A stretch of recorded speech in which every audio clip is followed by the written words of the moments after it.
Dobro. Volimo te, Isuse. Evo, Ivana će sad nastaviti da vidimo što nam je Ivana pripremila. Hvala ti. Jeste se ti, Ivana, rodila s ovim znanjem ili kakva je situacija?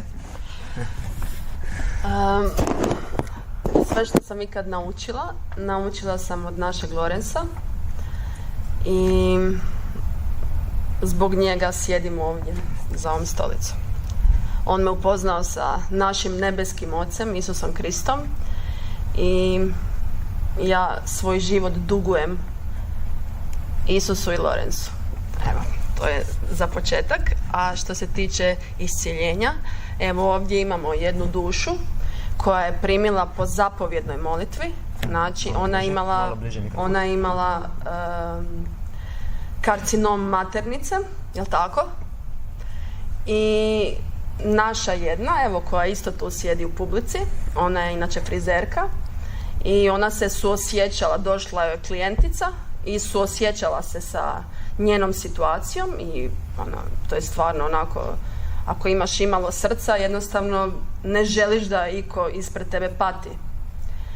I ona je, naša Sabrina je došla doma i rekla je takva i takva je situacija. Moja klijentica ima rak maternice i hitno mora ići na operaciju. Dobro.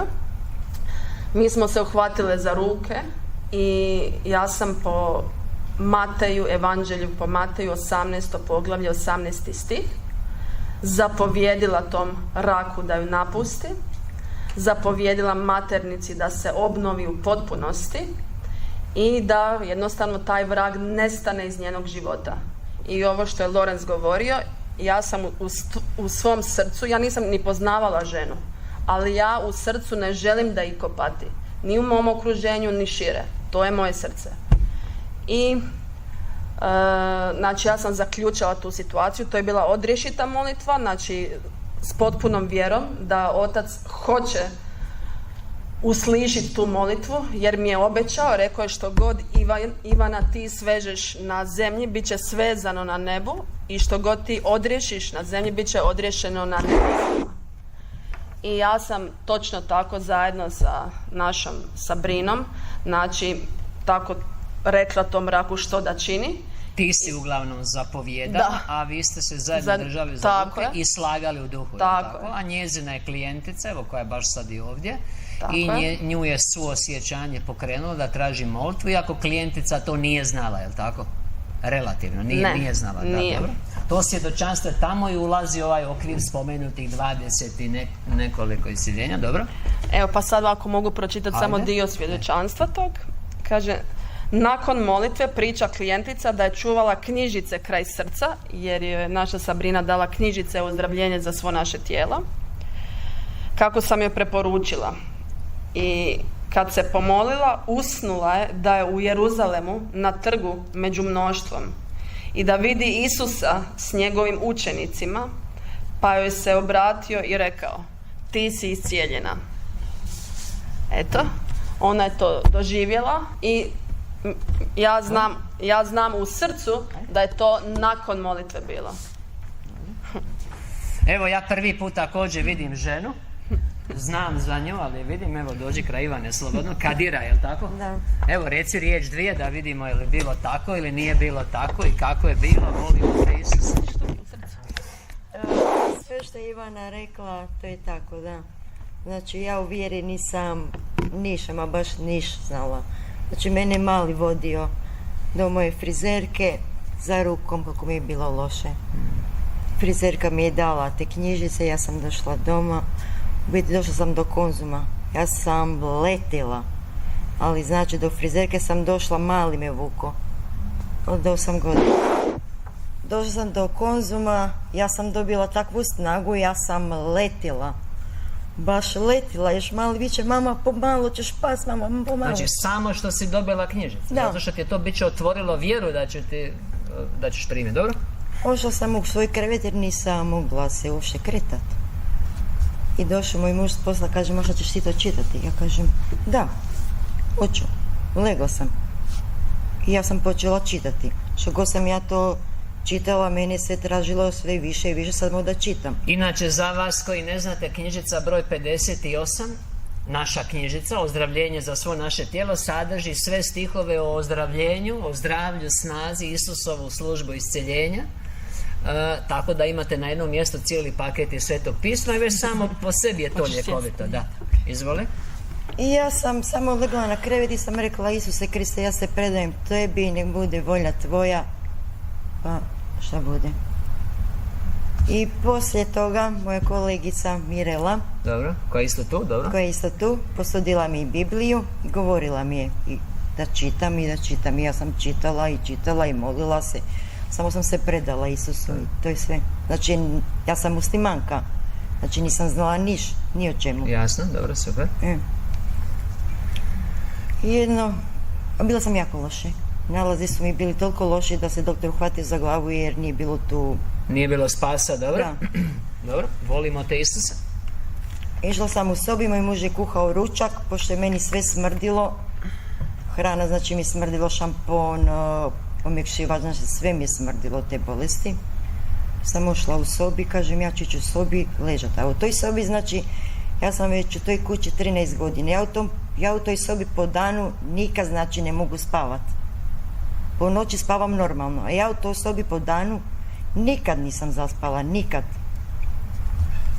Ošla sam u sobi, sam lega, kažem, ja znam ja da neću spavati, ali ću ležati jer mi smrdi.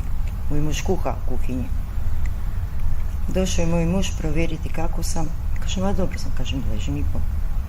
On je otišao, ja ne znam da li sam ja zaspala ili... Ja ne znam u tom trenutku. Znam da sam u Jeruzalemu. Isus Krist je stajao, baš puno ljudi, njegovi učenici, podigao je glavu i pogledao u mene, kaže, izliječena si. Ja onako ostala, ali bila sam onako jadna, kako bi ih opisala, ne znam, taj osjećaj kako, jadna sam bila, baš sam onako jadna bila nekako, povučena, onako stisnuta u sebi. I moj muž je došao sobi i probudila sam se. I ustala sam se, sam sila na toj stolici, nisam pol sata, znači nisam mogla progovoriti. Nisam znala sad, da li smijem svom mužu reći, da li ja moram i kome šta reći. Ništa. Prošlo je pol sata pa sam onda ja rekla, ma ja ću reći pa šta bude. I sam posjela si muža i muž je sjeo i ja mu ispričam. I on kaže, kako se ćeš, ja kažem, unutra nešto neki osjećaj čudan sam imala.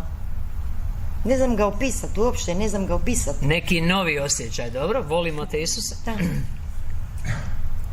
Nakon par dana isto ošla sam leći, znači spavat, jer sam morala spavat, jer sam stalno bila u krevetu.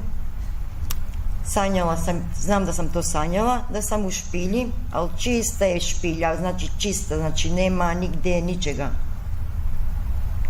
Ja sam imala Bibliju u rukama i samo sam čula glas, čitaj više. Samo sam to. Ja sam se probudila iskreno od straha. Sam se odmah probudila, trgla te iz sna, dobro? Da, volimo straha. te Isuse, to da ne zaboraviš što ti je rekla, dobro? I opet, ajde, ispričam to svom mužu. Ošla sam prvi nalaz, drugi nalaz, treći nalaz, svi uredni. Evo, hvala ti Isuse Kriste. Evo, već godinu dana meni su nalazi svi uredni. Ja sam... Volimo te Isuse. Jeste čuli ovo? Jeste čuli da je Isus uključen? Jeste čuli da je Sveto pismo uključeno i knjižica broj 58? Volimo te Isuse. Jesi još nešto mislila, Ivanica? Ili je to za danas? Još jedno kratko. Može, izvoli, volimo te Isuse.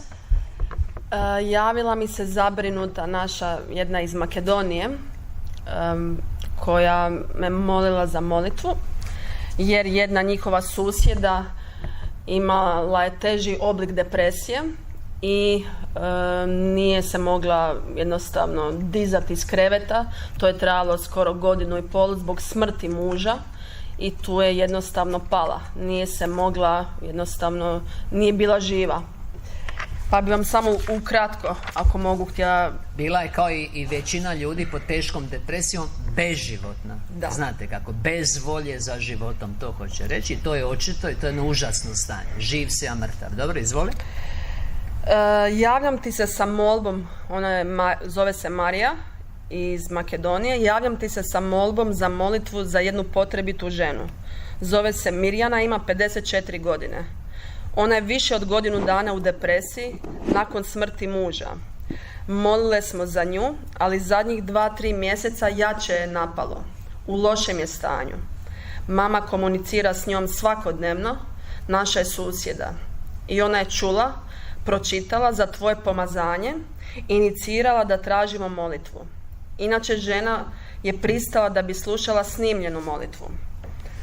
Nakon par dana javlja se Marija s porukicom, a ja sam u međuvremenu snimila molitvu i poslala sam. Znači, zapovjedila sam duhu depresije da ju napusti, da nema šta raditi u njenom životu. Blagoslovila sam Mirjanu, poslala sam joj moćne anđele, služničke duhove po Hebrejima 1.14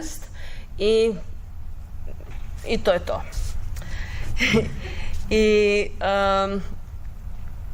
I sad se javlja Marija sa mailom, dakle malo je šire opisala koje je to bilo stanje i onda je opisala nakon molitve što se dogodilo. Znači, opsežno je opisala u kakvom je lošem stanju. Tako. To je svjedočanstvo na stranici, je li tako? Sozo. Ne, ovo je najnovije. Najnovije svjedočanstvo, dobro. Otkako smo primile i prosledile snimljenu molitvu od tebe, stanje joj se totalno promijenilo. Ne žali se više da nema snage i ne ponavlja kako je teško uraditi nešto, nego je postala aktivna u svakodnevnom životu. Ona nije slušala intenzivnu molitvu, nego je čula nekoliko puta, jer sam poslala molitvu njenom sinu i on ju treba presnimiti kako bi ju slušala sama. Njena djeca i ljudi okolo su primetili promjenu odmah nakon molitve. U roku od 3-4 dana cijela okolina je primijetila da je dobro. Žena koja nije izlazila iz sobe postala je aktivna u kućnim poslovima. Izlazi u dvorište i počela je raditi u vrtu. Ona i prije nije bila fan doktora. Pila je samo jedan tip tablete koje planira da prekine i ne želi ići opet kod doktora. Želim ti još jednom, sad Marija se zahvaljuje, zahvaliti na molitvu koja je životodajna, koja oslobađa zarobljene i donosi slobodu. Nek Isus blagoslovi obilato tebe i tvoju misiju. Grlim te i ljubim u Isusu. Amen. Amen.